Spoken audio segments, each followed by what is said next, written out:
Radhe Radhe to all, and I hope everybody is doing perfectly fine.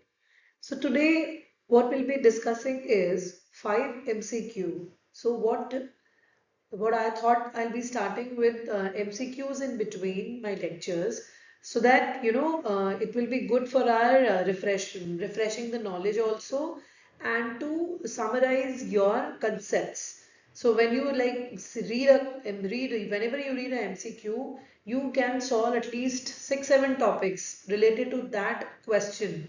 So that can, if you have the basic idea and basic clarity about the topic, so you can be ready with your 6 7 answers easily. So whenever you solve MCQ, there is an art behind it.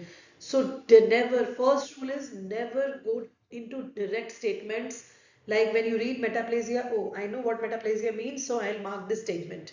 So never go, so MCQ, never go like that. MCQ is rule out other options. When you exclude other options and then arrive at that, this is the best statement which suits to my question or which is most suitable to my question which is being asked.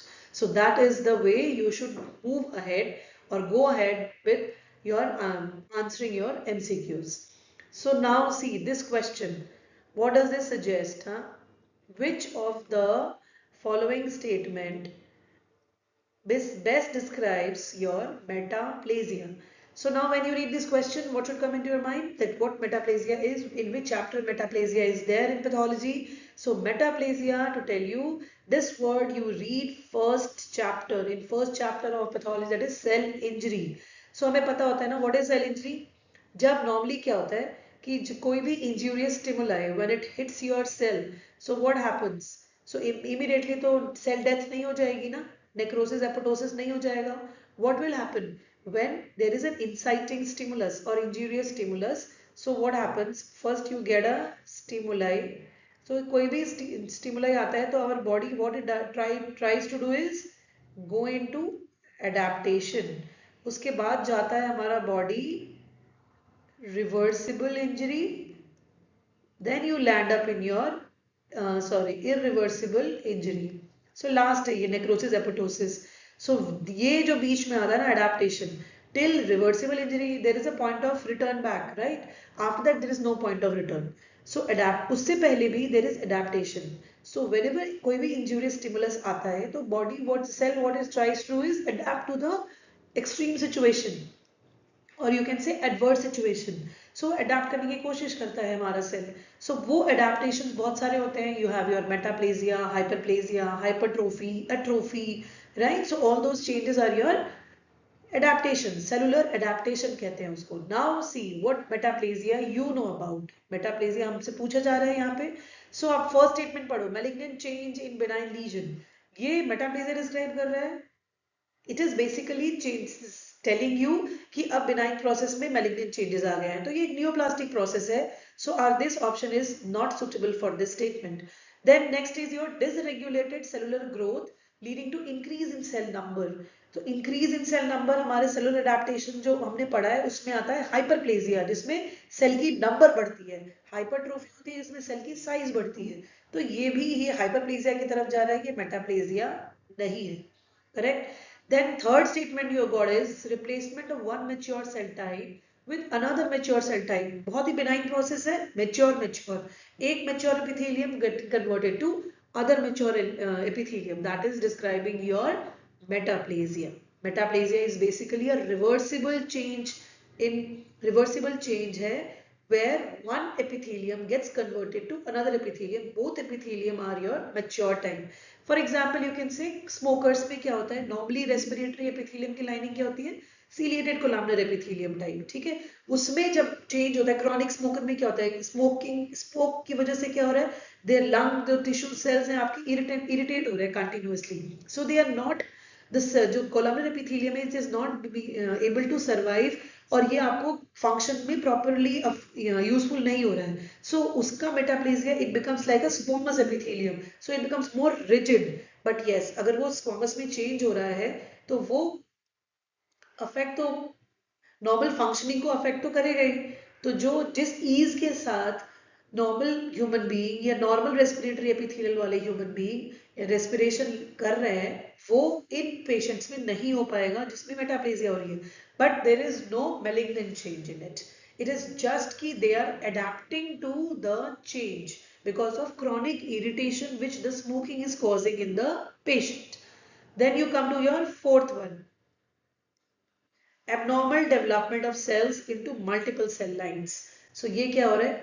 This statement is for your teratoma और pluripotent. ठीक है कि abnormal development हो, तो आप जैसे teratoma में क्या देखते हो, आपको एक्टोडर्म, एंडोडर्म, मेसोडर्म, तीनों लेयर्स के सेल आपको नजर आते हैं. Can be form of sebaceous gland, hair follicle, ठीक है, bone, cartilage, everything you can see, neural tissue you can see. So this fourth statement is describing your teratoma. So first neoplastic process है, गलत हो गया, हमारा option में नहीं आएगा. सेकेंड इज हाइपरप्लेजिया या फिर कुछ ट्यूमर टाइप का प्रोसेस हो रहा है उसमें. Third is correct. So we are correct answer is your C, replacement of one mature cell type into another mature type. D is your teratoma. Now coming to second, यहाँ पे आपको पूछा जा रहा है below are the cause of your chronic granulomatous inflammation. So chronic है word, देखो chronic और granuloma क्या होता है. chronic granulomatous inflammation, see chronic condition और granuloma हमेशा क्या होता है. What is granuloma? It is basically a composite structure है. Basically you have your epithelioid cells जिसमें हम Langhans type of germ cells कहते हैं. ठीक है, एपिथेलियोइड जैसे लैंगन तो इस particularly for your tuberculosis. So you have your slipper shaped like epithelioid cells, you have your lymphocytes, macrophages, right. So all these collection आके वो बनाते हैं आपकी ग्रानुलोमा. So granuloma एक दिन में नहीं बनता है. This is not an acute process, correct? So it requires your multiple antigenic stimulation जिसके response में granuloma बनता है. Could be because of some foreign body irritation. अगर suppose यहाँ पे कांच का टुकड़ा आ जाता है मेरे हाथ में, so it will do, there will be chronic antigenic stimulation, एक foreign body granuloma बन जाएगी उसकी surrounding. So it's a basically protective mechanism because of chronic antigenic stimulation. So similarly now you see ये हो गई chronic process. इतना तो अब समझ में आ गया हमें. सिलिकोसिस क्या है? It is a chronic process. ये एक ऑक्यूपेशनल हिजार्ड है. ठीक है, ऑक्यूपेशनल लंग डिजीज है. तो इसमें क्या होता है, सिलिकोटिक नोड्यूल बन जाते हैं. जो लोग सिलिकॉन इंडस्ट्री वगैरह में काम करते हैं तो उनमें क्या होता है, सिलिकोटिक नोड्यूल बनता है जो कि एक ग्रैनुलोमेटस ग्रैनुलोमा, क्योंकि सिलिकॉन बॉडीज जो होती हैं वो एक हमारी फॉरेन बॉडी हो गई. ठीक है, तो उसके रिएक्शन में अब ये फॉरेन बॉडी बार बार एंटीजेनिक स्टिमुलेशन दे रही है सेल्स को. तो cell what it will do, they will form a granuloma around it with your epithelioid cells, macrophages, lymphoid cells. ठीक. ट्यूबरक्लोसिस तो हमें केजिएटिंग ग्रैनुलोमा, केजिएटिंग टर्म हमेशा हम यूज करते हैं फॉर ट्यूबरक्लोसिस, चाहे वो चीजी अपीयरेंस हो, केजियस अपीयरेंस है, केजियस नेक्रोसिस है. So all those terms we use for TB. तो हम टीबी के लिए यूज करते हैं, you use your caseous word, then you use Langerhans giant cells. Langerhans cells जो होते हैं वो स्किन के लिए होते हैं, not here, right? So here you have LANGHAN, Langerhans type of giant cells. ठीक है, उसको हम स्लीपर शू शेपेड सेल्स भी बोलते हैं क्योंकि जो लैंगन सेल्स होते हैं ना, जाइंट सेल्स, वो ऐसे अरेंज होते हैं आपके. ठीक है, so it is a large cells with multinucleation, correct. And बीच में यू हैव, जब ये तो सेल हो गए जाइंट सेल ग्रैनुलोमा में, और बीच में you have your central necrosis. Then sarcoidosis, I am coming to your third option. Sarcoidosis is a non-caseating granuloma. तो ग्रैनुलोमा जो नॉर्मल टीबी ग्रैनुलोमा होता है उसमें आपको बीच में एक पिंक मटेरियल दिखता है, necrotic. So that is your caseous necrosis. But sarcoidosis में हमें ये नहीं मिलता. सार्कोइडोसिस में नॉर्मल ग्रैनुलोमा जो होता है वो एपिथेलियोइड सेल्स, जाइंट सेल्स और ये सबसे बनता है. और here you see asteroid body दिख सकती है आपको जाइंट सेल के अंदर. ठीक है, not केजिएशन. So this is also a granuloma, chronic condition है. So सिलिकोसिस हमारे ऑप्शन में नहीं है. ठीक है, ट्यूबरक्लोसिस हमारे ऑप्शन में नहीं है, सार्कोइडोसिस हमारे ऑप्शन में नहीं है, क्योंकि ये सारे ग्रैनुलोमा बनाते हैं और ये सारे क्रॉनिक कंडीशन है. अब आते हैं हम थर्ड ऑप्शन पे, एक्यूट पायोजेनिक निमोनिया. नाम से एक्यूट, पायोजेनिक, निमोनिया. निमोनिया में जैसे usually it's basically describing your acute inflammatory process, जिसमें जो सबसे इंपॉर्टेंट सेल्स होता है वो होता है हमारा न्यूट्रोफिल. मल्टी लोब जो होते हैं ना, 3 to 5 लोब्स, वो होते हैं न्यूट्रोफिल, पॉलीमॉर्फ्स भी कहते हैं. सो इसमें इन्फ्लेमेशन होती है जिसमें न्यूट्रोफिल्स बड़े होते हैं. और निमोनिया यूजुअली देखो स्टेफाइलोकोकस हो या स्ट्रेप्टोकोकस ऑर्गेनिज्म जो होती है bacteria, so they causes this pneumonia and they insight your acute process. तो एक्यूट इन्फ्लेमेशन में हमेशा न्यूट्रोफिल्स और पॉलीमॉर्फ्स वगैरह आते हैं। क्रॉनिक में आपके लिम्फोइड सेल्स और धीरे धीरे ग्रैनुलोमा और ये सारी चीजें बनती हैं। सो दिस इज पर से acute process है, तो our option is C. All are causes of your chronic granulomatous inflammation except acute pyogenic pneumonia. Then coming to your third question, iron deficiency anemia, बहुत ही common है। सी Indian setting में we have to know certain basic things, iron deficiency anemia, megaloblastic anemia, so this is a very common anemia which should be on your tips. अब जब इसकी when you see the lab diagnosis of iron deficiency anemia, so हम देखते हैं सबसे पहले आप देखते हो सीरम आयरन के लेवल्स, फिर आप देखते हो TIBC। सो आयरन डेफिशिएंसी में सीरम आयरन कम होता है, TIBC बढ़ती है।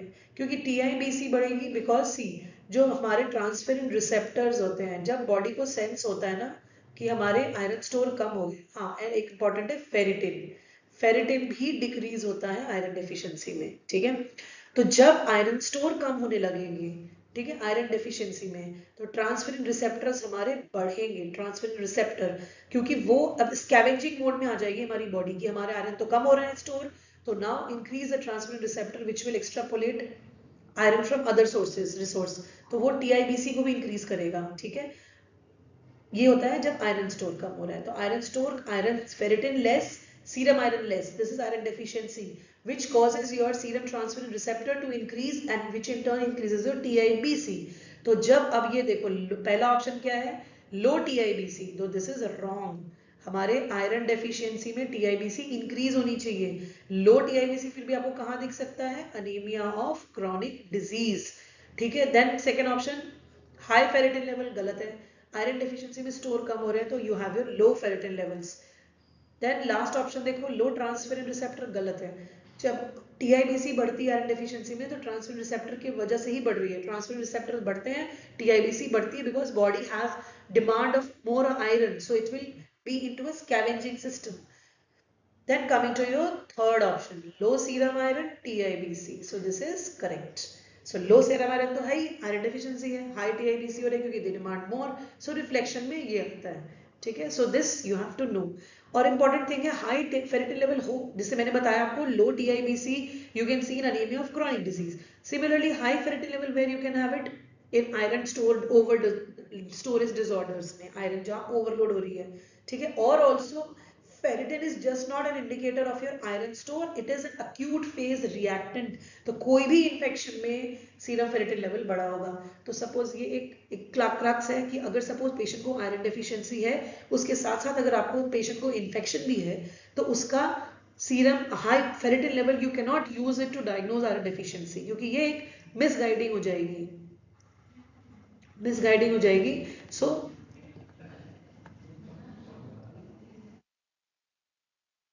राइट, तो मिसगाइडिंग हो जाएगी। So you have to assess, तो उसमें फेरिटिन लेवल आपको फॉल्स वैल्यू दिखा रहे हैं, ठीक है। So our correct option is your low serum iron and high TIBC। Then coming to your fourth question, match the following. So these are your tumour marker और ये आपके relevant malignancies हैं। तो CA-125 कहाँ इंक्रीज होता है, ovarian carcinoma में, right. Then prostate specific antigen increase in your prostatic carcinoma, so these you have to remember।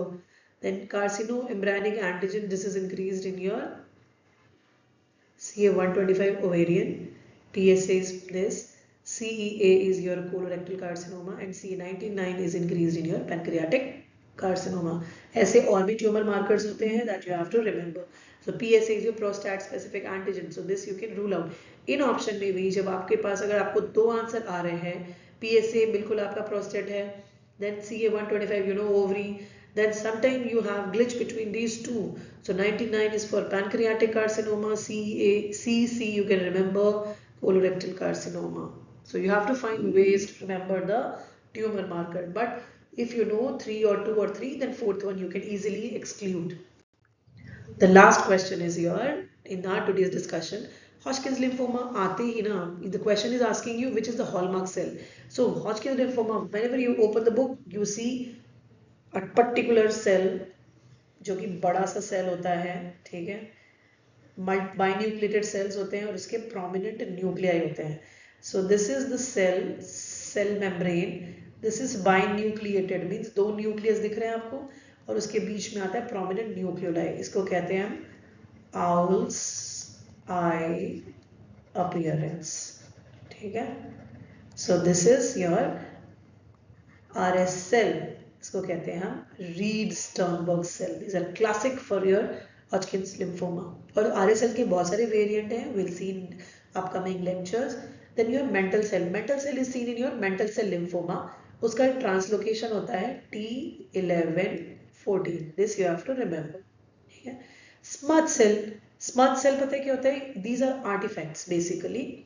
जो लिम्फॉइड सेल्स होते हैं ना, this is seen in your CLL, chronic lymphocytic leukaemia. तो इसमें लिम्फोसाइट्स बड़े होंगे, तो इनके लिम्फोसाइट बड़े होते हैं फ्रेजाइल। तो जब हम स्मीयर बनाते हैं ना ब्लड ड्रॉप डाल के, और जब स्मीयर से आप स्प्रेड करते हो, उस प्रोसेस में ये सेल्स जो होते हैं टूट जाते हैं। तो they appear very smudgy, they don't have any nuclear margin, ऐसे पैचेस में आपको स्मीयर में दिखते हैं वो। So those are your smudge cell.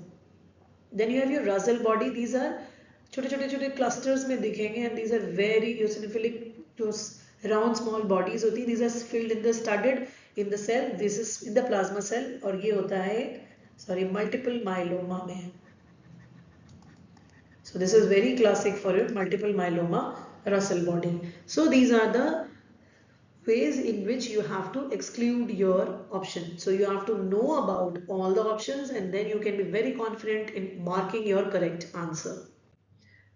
So thank you so much for your patient hearing. Kindly like, subscribe and share my YouTube channel Patho with MK. Have a great day.